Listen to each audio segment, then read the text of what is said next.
I offer this example to you. Use electronegativity trends to arrange the following bonds in the order of increasing polarity. So we're going to use delta En for this process, and to compare these things. And we can see right away that ClCl is going to have a delta En of 0. Okay? And remember, this is boron right here, and this is carbon. So hydrogen fits right in here at 2.1. And then this is fluorine, so this would be chlorine here, and this would be bromine, and this would be iodine. So in looking at these things, our order of increasing polarity is bound to start with Cl2 because that's the only one of these that clearly has delta En of 0. So ClCl it's a nonpolar molecule. And then the question is, what's next?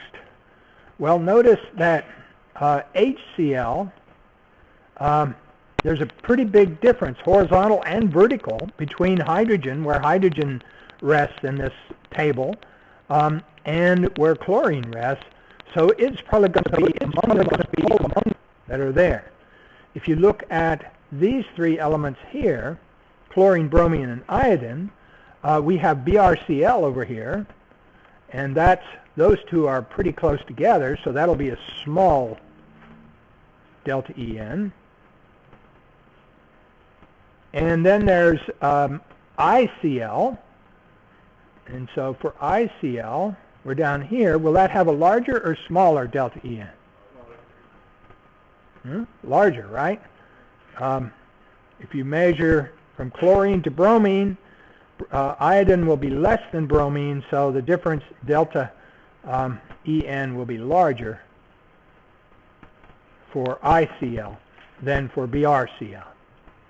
So we've sort of set the range here. Up on the top end will be HCl. That'll be about the most polar because instead of 1 or 2 steps, it's 1, 2, 3, 4, maybe 5 steps, depending on how you do it here. And each step in the going across the table, of course, makes increased electronegativity, and going down makes it decreased electronegativity. So you can see HCl is going to be up here near the top, and BrCl will be second smallest, and ICl ought to be next to HCl.